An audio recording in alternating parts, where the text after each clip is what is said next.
Welcome to SikhCast, brought to you by Sikh Research Institute, illuminating every path.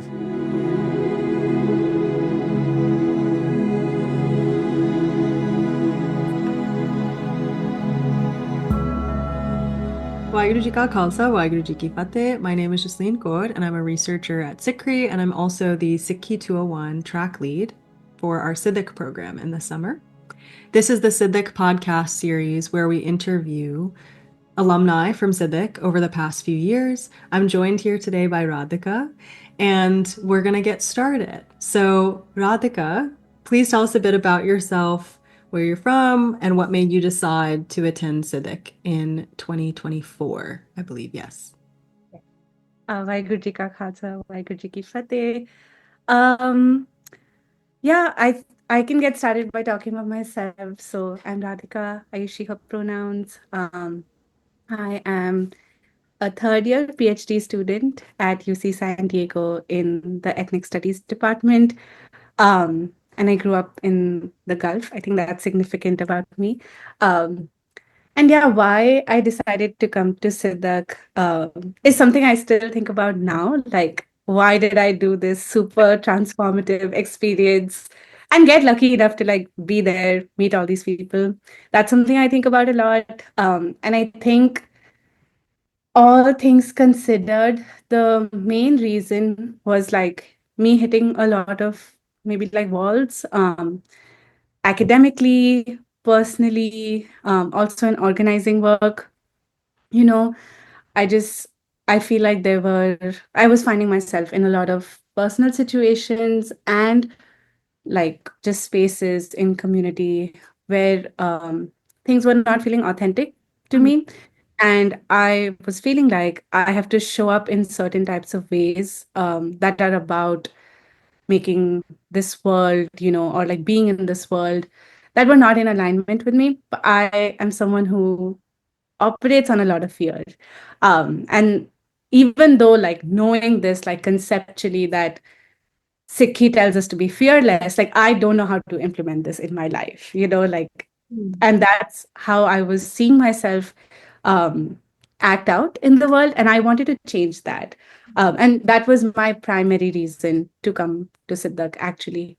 Just seeing, and having heard about Siddharth from so many friends who had been there, and like having been lucky to learn a lot from the different resources actually of SikhRI over at least the last 2-3 years is how I got introduced to the fact that Siddharth even happens. I didn't know about it before. And so it required me to push myself out of my comfort zone. Like, I've never been to any retreat, let alone like a Sikh retreat. So that was like big for me. Also applying for a visa, like doing all of these different things, just required me to push myself. And I was like, well, if I need to break out of this, all the multiplicity of fear that I'm like living in my life, I need to do something that's completely different. And Siddharth felt like that for me when I like looked at the program and everything. Yeah, that's really interesting because I think a lot of people, when they talk about why they've come to Sidak, it's like for some kind of like grounding in something or some rootedness in something or like a resetting. And it's like, I don't know. I think it could be argued that in your case, like taking your fear and being like, I'm gonna do a thing that is scary is actually implementing fearlessness in your life. But we don't have to talk about that right now. Yeah, I think that that's a really, yeah, beautiful thing. I'm glad that you ended up coming. I'm wondering, like, in the time before you actually arrived, um, what was going through your head? And then when you did arrive, how did you feel? Um, in the first episode, I spoke to Gurpratap Singh, who came in 2022, and he grew up in like a sort of Sikh context where he came in kind of being like overly confident, which is not something I can relate to. but I'm wondering if like, yeah, what was going through your head, what was going through your heart in the kind of weeks leading up to it, and then how did that maybe shift as you arrived at the Khalsa Center for Sidak? Hmm. Um, I was really thinking about this word authenticity a lot. Um, so I have a Hindu name, and that's like part of my background, right? Like growing up in the intersection or middle space of like Hinduism and Sikhi, whatever that is supposed to mean, right? But as a young person being exposed to these two like religious contexts and like being again outside of India, right? Like experiencing both of these as a diasporic person, and knowing that religion is an important part of like identity, cultural identity, all types of identity and community. Like I found myself like really trying to study both of these faiths that was like I was presented to. And over the years, like really feeling affirmed by Sikhi, feeling held by Sikhi, even when I didn't have the words to say that. I didn't always have this language of like, and I think becoming an ethnic studies scholar is a blessing because it gives you like all this new vocabulary, and you're like, wow, okay, that's how I can talk about my experience. But yeah, I think I always felt that like incompleteness, like maybe I'm not like authentic, and that showed up in my relationship to Guru Sahib, right? Like I think you actually said this in one of the opening sessions that we had at Sidak, where you talked about like ownership of our relationship with the Guru. And I was like, wow, like that's part of like the radical compass of Sikhi, right? But for different types of people, and it could be like my context or other context, right? Because of queerness, transness, whatever like people like are inscribed with by others, we can be made to feel inauthentically Sikh, or like this relationship to the Guru should not be accessible to me, even though like Sikhi is all about changing the terms of like terms and conditions of access to the divine, right? So that was my one of my biggest fears about coming to Siddharth. And even at the drive to the Khalsa Center, I was like in the car looking outside and just having all this heaviness, of like, will I be able to even have a conversation with anyone? Because will anyone even like register my presence there as like, yeah, you should be here? Or is it going to be like, you shouldn't have come here? Like, this is not a space that you should be in, you know? And so those were a lot of the things that were in my like head. And I remember like parking at the Khalsa Center, getting out and just going to the swings because we kind of came in a little bit early. And I just like was on the swings trying to like get that energy off before having to meet people, speak to people, and just not be like caged by my own mind, but to just be able to like have conversations and yeah, just get people to see me, and then we can see from there type of vibe, Yeah. Yeah. No, that's so relatable. I think that like theme of authenticity and whether or not other people deem you authentic, I think it was like such a big part of my experience when I was a Siddhiker too, of like, I mean, I've probably already said this like 500 times in every podcast we've ever done about this, but like I went to Sidik in 2012 when I was like 18, summer before college. But then I also went 5 years later when I first got hired at SikhRI as like a researcher or research assistant. And I like made a list of all the things that I thought I needed to read in order to like somehow work at some kind of authenticity beforehand. Because I was so like nauseous at the thought of like going to a place like a sick space, which I had never kind of like put myself into, and being sort of like sniffed out as like not belonging.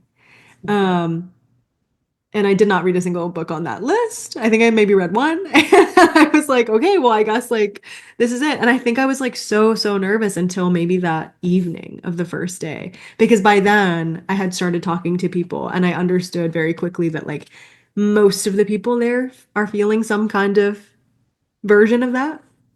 And I think there's like great comfort in that realization. Because it has a kind of like tenderizing quality of like then everybody's just kind of like, oh, we're all like kind of nervous together and we're all kind of uncertain together. And I think it makes for like a really beautiful 2 weeks once you have that realization. But Okay, so let me ask you about your particular experience. So, what track did you end up choosing, and what was the kind of thought process there? Um, how did you see it kind of like aligning with your personal interests or personal SikhRI journey?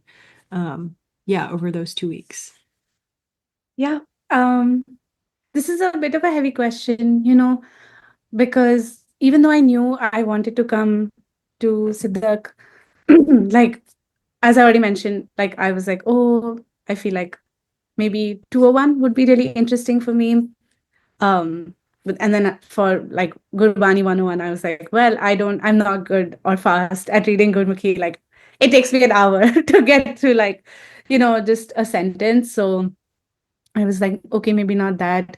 But I think I naturally gravitated towards doing Sikhi 101 because last year, so in 2024, on the inauguration of the Ram Mandir, I remember that I was like so devastated by seeing all the misinformation and disinformation that was online and like the absolute lack of care, the just like this whole environment of hate, that was being celebrated, and like Hindu nationalism. Like it was very difficult to see, to digest. Like I like remember feeling so much tightness in my chest. Mm.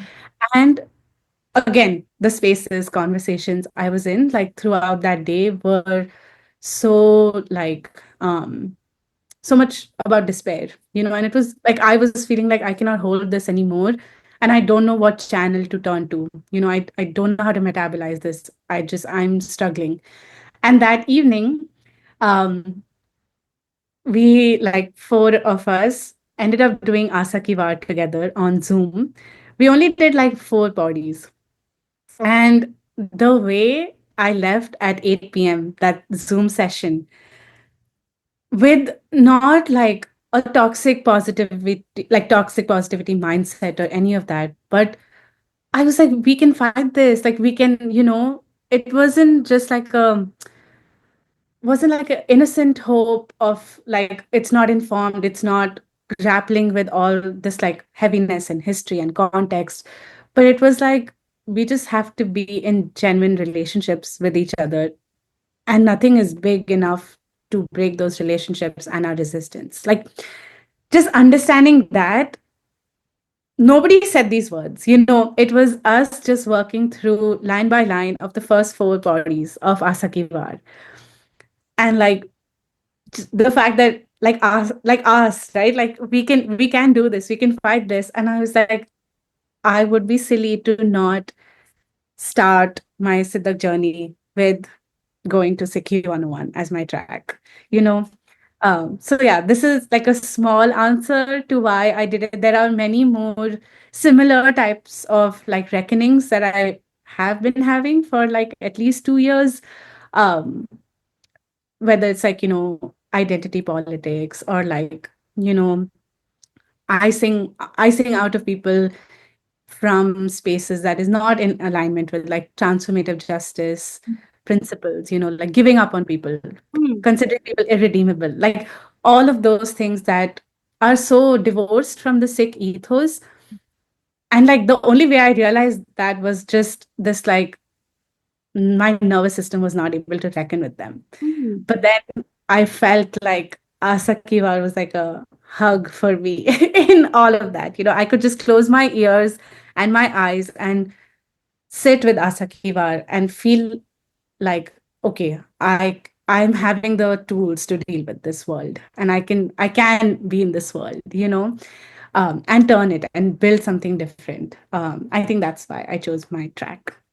Yeah, that's such Yeah. a beautiful answer. And I think it like again speaks to the thing that we started the conversation with, which was like this um something to like be rooted in or to center yourself in, even amongst all the kind of conflict noise, et cetera, et cetera, the things that don't sit right in your nervous system. I think that's such a beautiful answer. Um, okay, so again, rewinding, if you can think back to the summer, take us through like a typical day at Sidak.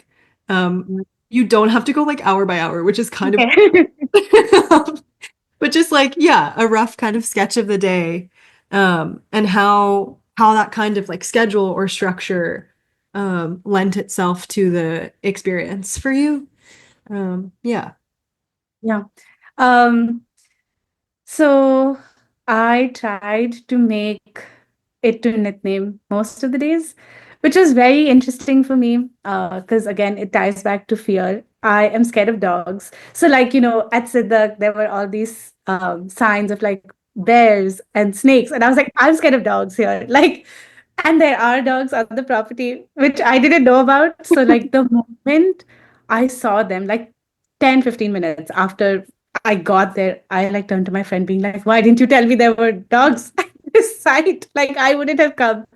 And they were like, maybe it's a good thing I didn't tell you because otherwise you would have missed this beautiful experience. And I was like, that's true. That's true. And so I always try to like walk with someone when I was at Siddharth. But the going to nickname time was when I just had to challenge myself every morning and just run and try to get to the bar hall as soon as I could. So that was like a two-pronged personal challenge for me, if we could. We can, yeah, sure. Yeah. But yeah, so I tried to go to nickname as much as possible in the morning. And then after that, we would have a Sakivar session, like as a whole, maybe we can say cohort with everyone. And do like everyone had to do um we could all choose like I feel again that was such a beautiful thing, right? Like where we can all do our das and we can all experience like all of these different parts of being in the Guru's presence that are deemed inaccessible, going back to our previous conversation. So I think, yeah, starting off the day like that already like injected so much energy. And then we would have breakfast, which was great, and then go into our tracks. I used to love the morning session, at least for SikhRI 101. We would start by just doing like 3 or 4 of the bodies and talking about it as a big group, and just getting like a mini lecture about it. Big picture, I guess we can say. Mhm. And then we would have a second Santhya session where we would go deeper and discuss like word choice, metaphors, like how to pronounce things, which was really helpful for me um, as someone who, as I mentioned, is still growing Yeah. my Gurmukhi skills. So that was really great. And then getting to do like a third session every day, uh, which sometimes would be with like a bigger group or just us, where we would delve into a different part of the Gurmat framework and like maybe do some like Tavarik or some Rehet kind of like lessons, and really get to learn about um, Sikh cultural political history. That was very interesting. And I feel like it was also exciting to see how the whole day would like teach us different things together. And depending on the mind space that I woke up in, I was like gravitating towards certain metaphors in the Gurbani or like certain, kind of like words. Like we would do vocab every morning. And like that was interesting to me. That which words like stuck with me. I kept trying to want to reflect on during the day. So yeah, I would say that. And then one of the funniest, I guess, like day in the life shifts between the 2 weeks for me. At Siddharth was week 1. I went to sleep by like 9 p.m. every day. Um, just because I was still getting to know people, and I was like, okay, good night. And then the second week was like, okay, I really had to struggle and be like, I have 4 hours left before them, so I need to go to bed. Yeah. And that was just really beautiful for me because I was scared about not being able to make friends. And the fact that I had to be like, good night, like I have to go now, Like remove yourself, yeah. Yeah, that just is something that I can never forget about Siddharth. Yeah. That's so special, and like it just speaks to the kindness of people who even like come to the space. So, Yeah, that's definitely like a trend, I think, every year is that like the second week, which is why, at least for like 201, because they get so much reading ahead of time, we're always like, just read. Trust me, you want to read before you get there. And they're like, nah, it's gonna be fine. Maybe the first week they're like, I'm managing. But the second week you're like, you've got all your friends now, and you're like, we only have a week together. So it becomes a little bit more of a negotiation in your own brain about how to spend your time. Yeah, I think, but that's such a beautiful thing because it means that you're like making really strong and deep connections with people and kind of like going into that, I guess, like vein of thought. Thinking about kind of like the community that is fostered at Civic over the 2 weeks. How did you feel like the environment or the atmosphere or the culture of Sidak as a program and the people who happened to be there your year? Like, how did you feel that that contributed to your experience? And I know that the answer to this is always yes, but did you build connections that lasted beyond the program? And like, what does that look like now in your life with that kind of like maybe long distance Sangat? Yeah. Hmm. Um, so I think to answer the first part of the question, the facilitators really helped, or like facilitators, volunteers. Like, I think there was never a moment where I was just sitting by myself and eating. And like, someone who maybe had been to Siddharth before, or someone who had maybe like is part of the team, like didn't reach out, chat with me, like there was never a moment like that where I was just by myself. So I think that itself made me feel like really warm, and even I think how the program is structured to where we have our little groups. I forgot what the groups are called, but where we do like the kitchen duty together and we do Yeah. big lab. Yeah. Like I think that really helps because it's outside of our tracks, right?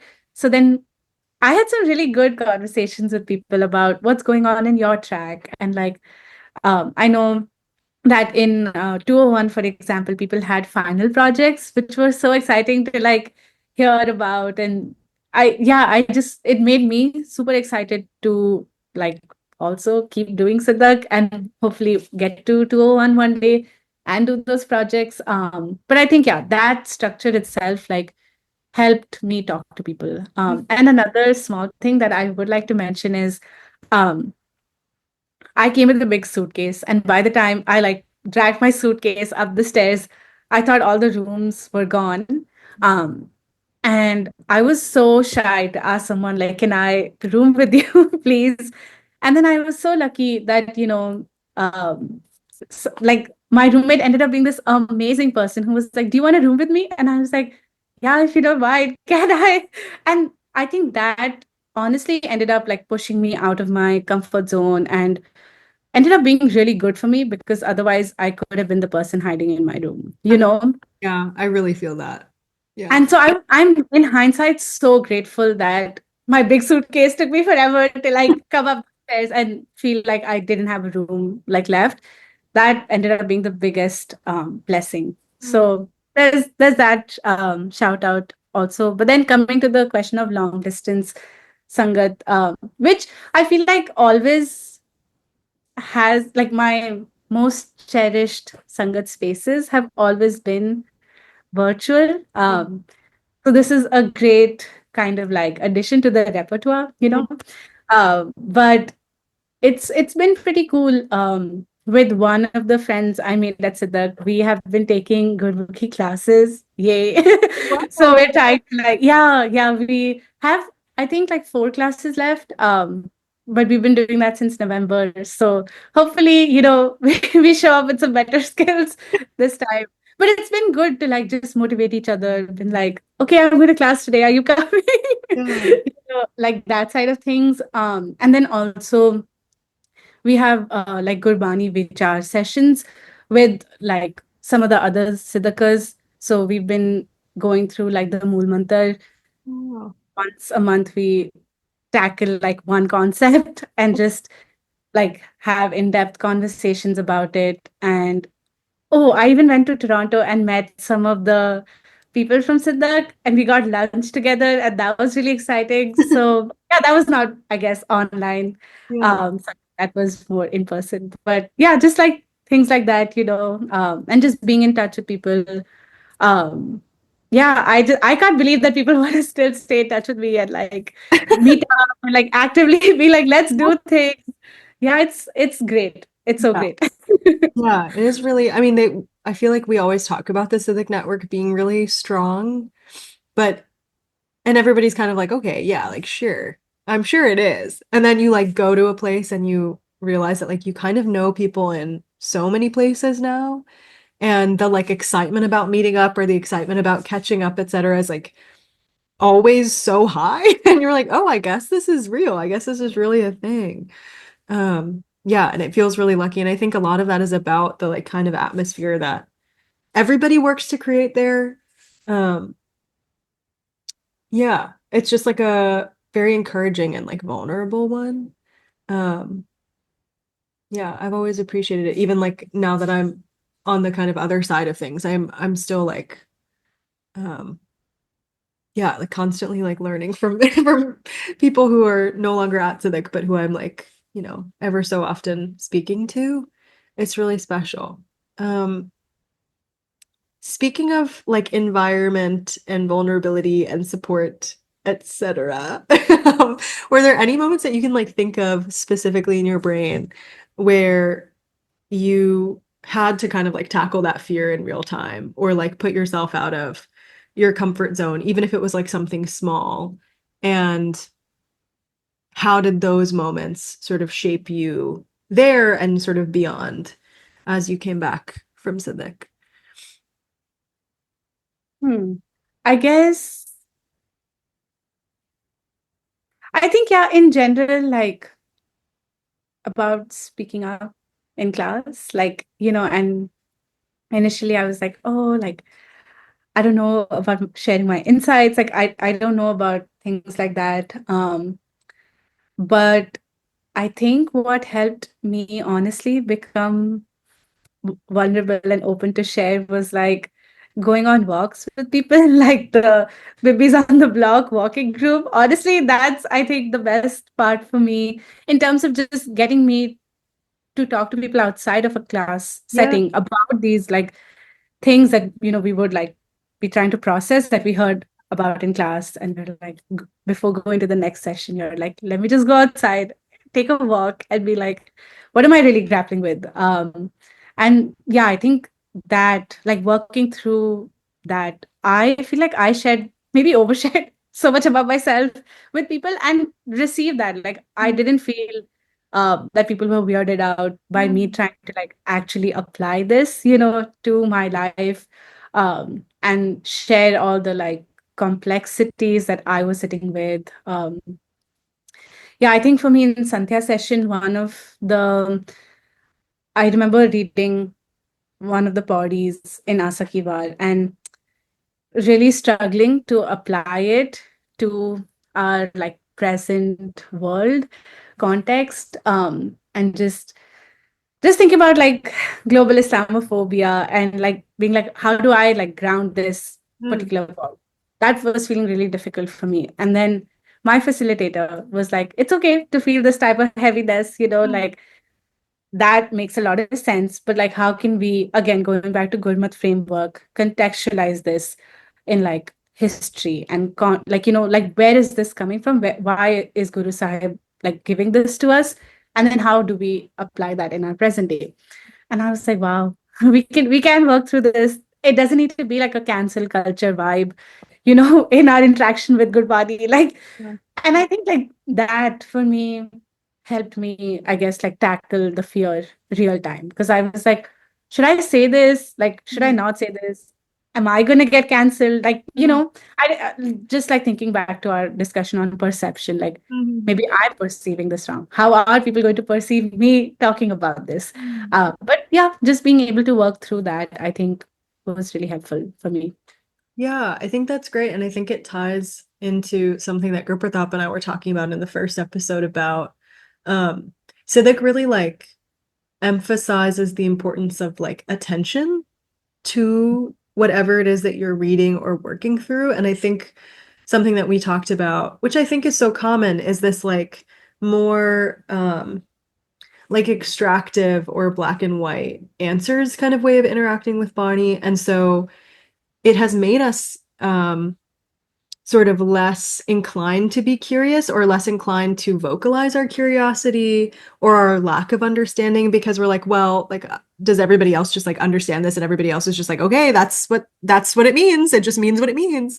And one thing I really appreciate about Sidak and the Sidakers, because it really is about how y'all create that sort of culture in real time, is like the first time that somebody is like, I don't understand this, it just like opens the door wide open for everybody else to be like, oh, there's like a lot I don't understand that I haven't really said yet.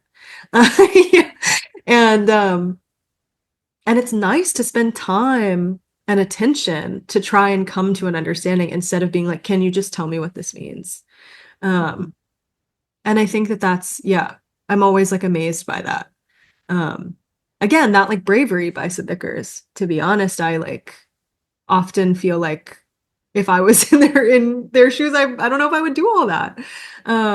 So thank you for sharing that. I think that will be helpful for listeners who like either are thinking about coming to Civic or have already applied and they're like, okay, how do I get in the frame of mind to get the most out of this? Can I add one thing? Of course. Yeah, I think it's also the desire to do critical thinking together. Yes. And like actually the wish to be in alignment with everyone. You know, I found that because again, like in our very politicized, you know, kind of space of the world, I was like, am I going to have to explain XYZ positions, this and that? Like, is it like we have to defend our positions? But everyone is not coming in with that defensiveness. Like, people are like, tell me how you like walk this world. Like, I would love to learn that, you know? And it's just so beautiful. Yeah. Yeah, that's very well said. I'm glad you added it.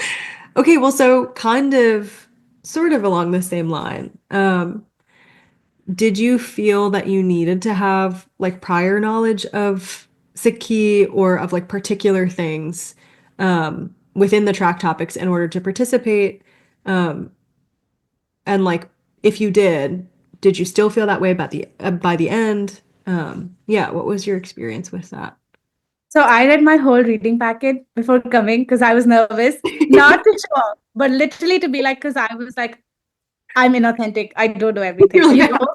Yeah. And like really out of that fear, I had a very intense like reading schedule that I had prepared Wow. for like months before Sidak. And I also think being an academic, I am lucky to have the skills and time and space to like do this type of stuff and preparation before I get to Sidak, you know.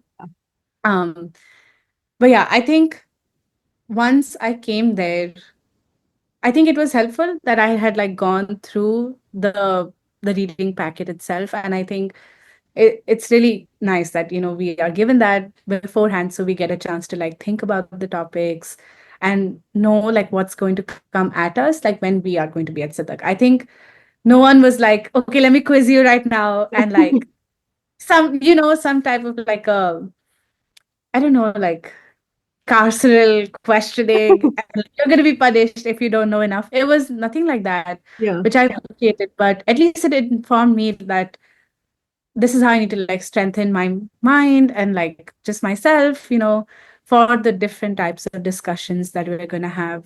Like, you know, it's going to be a lot of critical thinking about like how we show up and try to like build a relationship with our guru. Like, what is the not just learning but unlearning that we have to do? I think my time at Siddharth was mostly unlearning. You know, obviously there was a lot of learning that came through that, but it's about removing those layers that um, society and different types of dominant institutions like impose right on our relationship with the divine.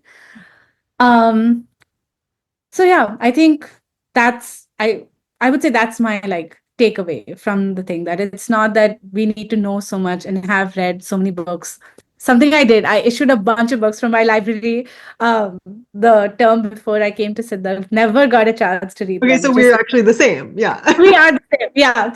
I just couldn't make the time, to like get through these like 15 books that I thought were going to prepare me to come to Siddharth. But um, yeah, I think what really did help was that I had some type of like historical grounding Mm. to then understand like what you all mean when you're like, this is the Gurmat framework. I Mhm. think like that reading on the Gurmat framework was really helpful. Then thinking about like the feminist lens in Sikhi was really helpful. It just gave me language to start participating Yeah. um, and like get to where you all were trying to get us to. Mm. But I think if like life happened and I hadn't read something, I still would have got a lot out of it. Yeah, I think that that's helpful because it is this thing of like, I mean, we've both talked about it, is that thing of like, yeah, is my knowledge like vast enough to even be in this space? And it's less about knowing, like having prior knowledge and more about like, okay, if the material is being sent to me, can I spend some time with it, give it that attention ahead of time so that I can like participate in the way that is like most impactful for me so that I can have like, get the most out of that experience. And I think that that's helpful. I think that that will be clarifying for a lot of people who are applying. Um, how did you feel like in terms of like your peers and also facilitators, did you feel like that was a good, like supportive kind of system? What did that look like when you needed help or guidance? What did that like? Did you know where to go? What was your experience with that? Yeah, I asked a lot of questions. I asked you a lot of questions. I I love remember being it. like, okay, like how do I think about hookup? Like, how do Yeah. I like wrap my head Small around it? questions. Yeah, Yeah. but like I didn't feel again at any point that people were like, oh, it's outside class time. Please don't ask me questions, right? And it was just like we could just sit in our questions. I remember asking Sanbir Singh ji like, oh, like I have a lot of fear, and like we just talked about not having fear, but how do you like when you really respect and love people, then how do you tackle that fear? For me, like I feel like if there's somebody who's speaking from a place of bigotry to me, I'm able to muster up the courage to say something. Mhm. But if there's somebody like a mentor or like someone from my family, like someone who I really respect and love, then I'm not able to get the courage to say something to them.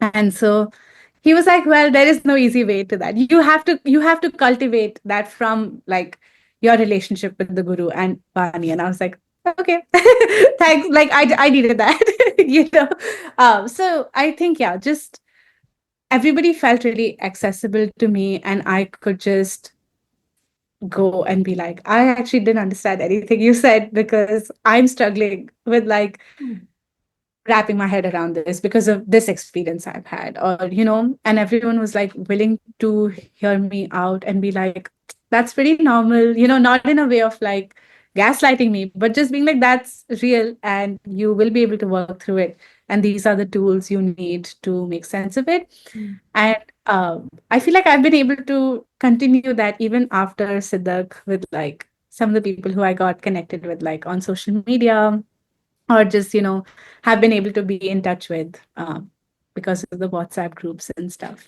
Yeah. Yeah. Yeah, that's great.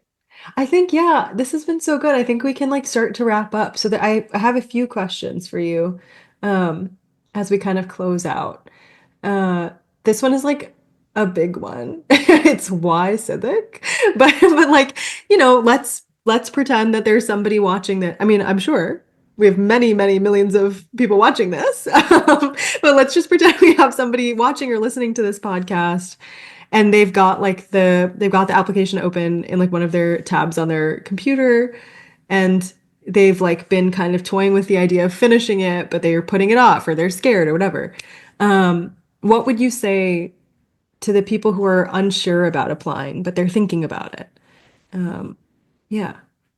I'd say two things. So one is that, you know, the environment at Sitak, and again, I think I'm lucky that I am in academia and get to take 2 weeks completely off Mm. to be at Sidak. Like I didn't have to in my downtime finish up like work tasks or anything. So that helped me. But it really helped me learn a lot about myself. And I feel like, it got me actually in touch with a version of myself that, I'm still trying to be right now. Like, like it helped me see what I could be, the kind of like discipline that I could build in my life that emanated from this like Gurmat framework that was in alignment with that. So it helped me discover myself, like in ways that, like, yay for therapy. Like I just had therapy today, like 2 hours before. But it ways that my therapist and I don't have the language to talk about. And so much of this, like, was just me, like, just listening, to the Shabad of the day and crying in the Darbar hall. And like that, like that type of stuff. Yeah. To where nobody said anything to me, but it helped me either heal that part of me or find a part of me that needed to be like tended to, right? So that is one thing. It's beautiful, it's difficult, but it's so beautiful. And then the other thing was something that Harinder Singh ji said on maybe the last day, to where he said like this room, or like all of us who came to Siddharth this year, like we are all a microcosm of what we want, like to like the type of work we want to do in the Panth. And I think about that all the time, to have found, right, like this kind of like embrace by Sangat in all senses of the word. And like just genuinely being able to be like, even if I have nobody else, like, in real time to work things through or like with, there is somebody like who I met in that space. And like that's just how I live my life now. I'm struggling through something. I am telling the people I met at Siddharth, and we are supporting each other. Like I got a lot of support, over the last few months, which were really difficult for me, from people who I met at Siddharth, who only have known me for less than 6 months, or like I guess 6 months now, but like they've not known me for so long. But they were happy to like hear me, support me, and that can feel nice, like you have no prior judgments of me either. Um, but yeah, more than that, it's a snapshot of like the work we want to keep doing that drew us to that place, uh, like to Sidak in the first place. So yeah, I would just say like I have been that person who has left the tab to apply to Sidak open for weeks and then been told by a friend, just submit it, it's fine. So I hope that if someone is listening and is in that similar kind of situation, like just submit it. And even beyond that, like my sister couldn't come to Sidak, and she may not come for a few years. I try to get her to like build up to it. But just from, like, this is maybe going to sound cliche, but just from me going to Sidak, I did all my processing of everything I learned at Siddharth with her. And like we went on long walks, like we talked about all of this. We still talk about these things. And like now we both like interact with a lot of different SikhRI like resources and try to like apply them to our life, like, do all of that. And so it's like you going to Siddharth is gonna change like things for so many people around you. And like remove those layers that society has like imposed on the relationship with the guru, right? Like even for other people who are around you, because you start to like that's how I came to know about Siddharth, right? Because someone I love so much came to Siddharth and told me all about it, told me about the impact it had on their life, and I was like, well, then how can I not go and like be part of this? So yeah, it just has such a beautiful ripple effect for your even like real time Sangat. So I would recommend it 100%. That's so beautiful. I feel like every podcast I'm going to tear up, but luckily you can't really see in my camera. Yeah, that's so, so beautiful. I think that, and that's part of it too, right? Like, I think so much of the thing that Siddhikars are reminded of over those 2 weeks is that, like, yes, this is a special kind of like container for you for 2 weeks where it feels like sort of can feel like utopian in some way because it's exactly the kind of like Sangat that I know. Like for me, it was like the Sangat that I dreamed of. And it doesn't have to. And then we also warn Siddhikars where we're like, there's going to be like a week where you have the post-Siddhik blues because you're like, it was so special and now it's over. And it's like the thing that you get reminded of throughout those 2 weeks is that like you actually are carrying this with you. You're carrying the Sangat with you, you're carrying this like fragrance with you. And it does affect the people around you. It affects the conversations you have. It affects like maybe their own journeys and their own SikhRI sort of journey. Um, I think it's just so, yeah, that's so beautifully said. Thank you. Um, okay. I'll end it with one last question. Okay.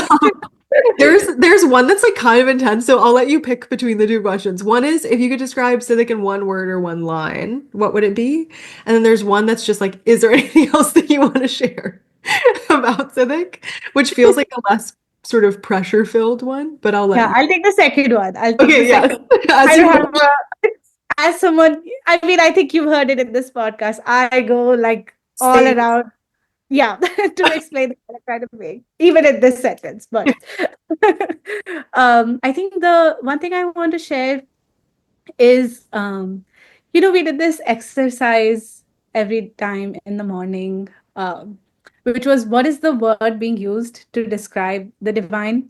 And I think that's my favorite exercise, like thinking about like her or like meet or, Swami, like all these different words and realizing that this is not a hierarchical, carceral, like banishment type of relationship that is like, in all the depictions in popular culture because of like Christianity that we see, but B, that is at the heart of like the caste system, right? Like in the Hindu ethos, like those two things which were very much part of my worldview, right? Like even though I was like, no, like I feel affirmed by Sikhi, but it wasn't like suddenly I broke off and unlearned like all of these maybe like filters through which I was interacting with my Sikhi. And so that exercise really helped me practice what you were saying, which was like, how do you take ownership of this relationship that you have with the divine? Where it's not like the divine is just like flinging me around, but it's like I am moving this world in this kind of like relationship together. It's like we're on this axis together trying to figure this out, and I can approach my divine in all these different like iterations. I think that was my favorite activity, and I still try to do it, and also just see like what is my nervous response right now and what am I gravitating towards. Like it's just something I do every morning.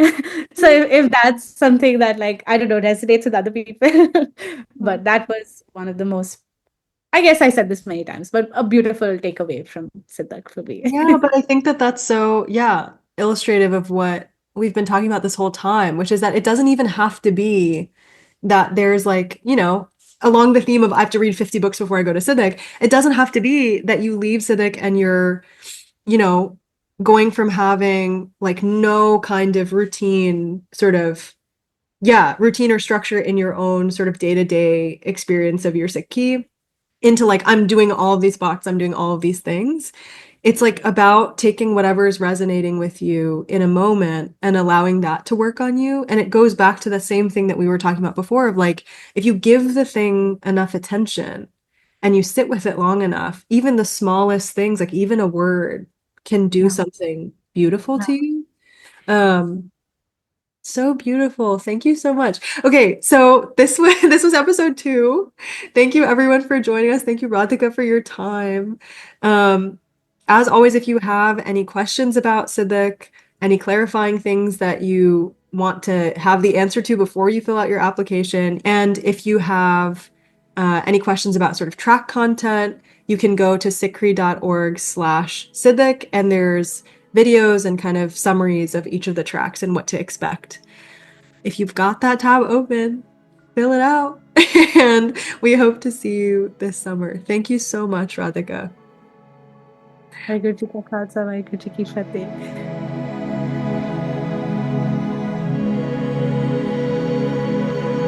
Sidak is a transformative leadership development program for young Sikh adults aged 18 to 39. Engage in an immersive 2-week experience that fosters connection, growth, and a deeper understanding of SikhRI.